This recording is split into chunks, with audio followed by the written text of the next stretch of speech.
नमस्कार, मैं हूं माही सिंह और आप देख रहे हैं नेक्स्ट नाइन न्यूज। कांग्रेस के प्रदेश अध्यक्ष अखिलेश ने कहा कि नामांकन वापस लेने की तिथि तक पप्पू यादव को नामांकन वापस कर लेना चाहिए। अगर वह ऐसा नहीं करते हैं तो फिर कांग्रेस पप्पू यादव पर विचार करेगी और उनके साथ पार्टी क्या करेगी ये पता चलेगा। आज वह तारीख भी समाप्त हो गई, आपको बता दें, लेकिन पप्पू यादव ने निर्दलीय उम्मीदवार के रूप में अपना नामांकन वापस नहीं लिया। और इस संबंध में पूछने पर कांग्रेस के प्रवक्ता ने कहा कि पप्पू यादव कांग्रेस के प्राथमिक सदस्य हैं ही नहीं, फिर कांग्रेस उनको किस तरीके से पार्टी से बाहर करेगी। वहीं कांग्रेस प्रवक्ता राजेश राठौर ने मीडिया से बातचीत के दौरान कहा कि पप्पू यादव कांग्रेस के प्राथमिक सदस्य हैं ही नहीं।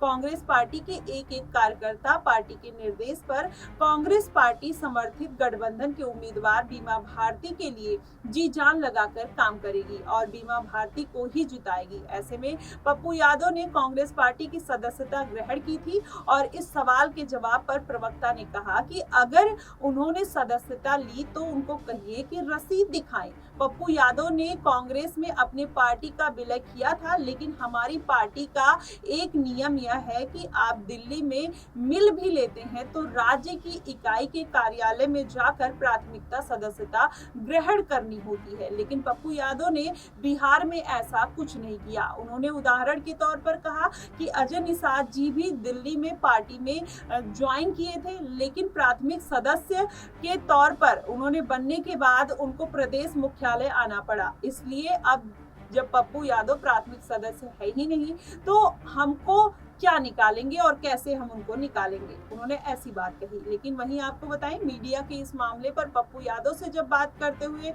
जब उनसे जायजा लिया गया तो उन्होंने कहा कि मैं कांग्रेस का सदस्य हूं या नहीं तो दिल्ली को पता है, मैं कांग्रेस का सदस्य हूं या नहीं या दिल्ली जानेगी। पप्पू यादव ने यह भी कहा कि मेरी एआईसीसी में ऐसे ही ज्वाइनिंग हो गई क्या, और उस समय प्रभारी समेत सारे लोग वहां मौजूद थे। मैं कांग्रेसी हूं, कांग्रेसी सिपाही हूं और रहूंगा। हमारे दिल दिमाग में राहुल गांधी और प्रियंका गांधी हैं और उसे कोई नहीं हटा सकता। पप्पू यादव ने कांग्रेस में अपने पार्टी का विलय जरूर किया है, लेकिन वह सीट हमारे कांग्रेस के कोटे में नहीं गई है। जैसे कि औरंगाबाद में मेरा कोटे में नहीं गया, निखिल बाबू चुनाव से वंचित रह गए। इसलिए पप्पू यादव अगर कांग्रेस में प्राथमिकता सदस्य लिए होते तो कांग्रेस उन्हें पार्टी से बाहर करती, और अब वह पार्टी के सदस्य हैं ही नहीं तो फिर कांग्रेस किस आधार पर उनको पार्टी से बाहर करेगी। अंत में कांग्रेस प्रवक्ता राजेश राठौर ने यह भी कहा कि हमारी उम्मीदवारी इंडिया गठबंधन की उम्मीदवारी बीमा भारती के साथ है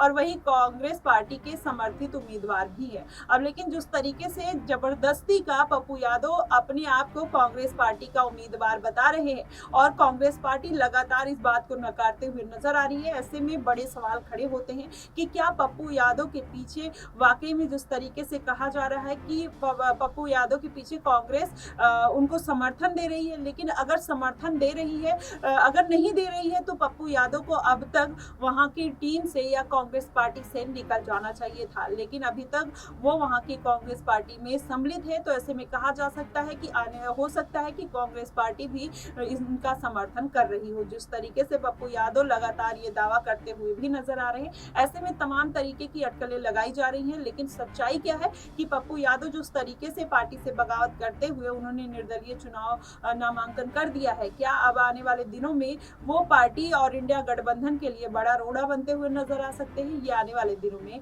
पता चलेगा। फिलहाल आपकी इस पे क्या प्रतिक्रिया बनती है आप हमें कमेंट सेक्शन में जरूर बताइएगा। फिलहाल के लिए बस इतना ही। देश और दुनिया की तमाम खबरों के लिए हमारे साथ बने रहिए नेक्स्ट नाइन न्यूज पर।